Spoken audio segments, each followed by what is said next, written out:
السلام علیکم ورحمۃ اللہ وبرکاتہ۔ اللہم صلی علی سیدنا محمد وعلی آل سیدنا محمد وبارک وسلم بعدد کل شیء معلوم لک۔ سورہ الاحقاف 15۔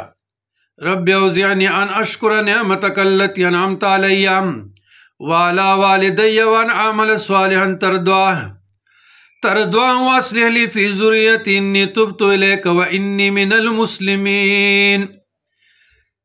یہ دعا پہلے بھی میں نے سورہ نمل کی پڑھی تھی شارٹ ویڈیو میں۔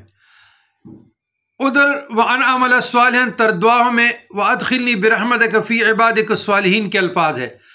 ادھر وَأَنْ عَمَلَ صَالِحًا تَرْضَاهُ کی نیچے وَاصْلِحْ لِي فِي ذُرِّيَّتِي إِنِّي تُبْتُ إِلَيْكَ وَإِنِّي مِنَ الْمُسْلِمِينَ کے الفاظ کچھ زیادہ آئے ہیں۔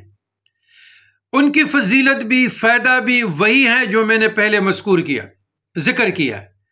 اس کا ترجمہ یہ، اے میرے رب مجھے توفیق دے کہ میں تیری ان نعمتوں کا شکر ادا کروں جو تو نے مجھے اور میرے والدین کو عطا فرمائی ہے، اور ایسا نیک عمل کروں جس سے تو راضی ہو جائے، اور میرے اولاد کو بھی نیک بنا دے، مجھے سکھ دے میں تیرے حضور توبہ کرتا ہوں، میں تیرے فرمان برداروں میں سے ہوں۔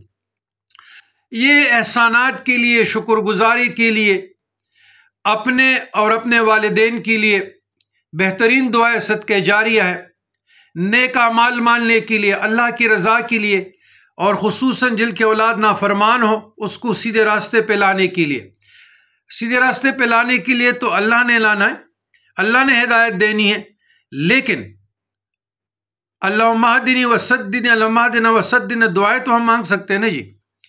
تو یہ دعا اولاد کو نیک بنانے کے لیے، سکھ پانے کے لیے بھی پڑھا جاتا ہے، پھر توبہ کے لیے بھی پڑھا جاتا ہے، فرمان برداری کے لیے بھی پڑھا جاتا ہے کہ اللہ کے احکام کی فرمان برداری بجا لائے، نیک بن جاؤں، تو یہ ان کے لیے پڑھا جاتا ہے۔ بہت خوبصورت دعا ہے یہ، قرآنی دعائیں سارے، اور اس پہ عمل ہونا چاہیے، بجائے ادھر ادھر کے کہ ادھر چلا گیا ادھر چلا گیا ادھر چلا گیا۔ تو میں لوگوں کو آپ کو آسان سے نسخے دیتا ہوں۔ یہ قرآنی دعائیں مختلف مشکلات کے لیے پڑھی جاتی ہے، تو آپ لوگ پڑھیں، اس پہ عمل کریں۔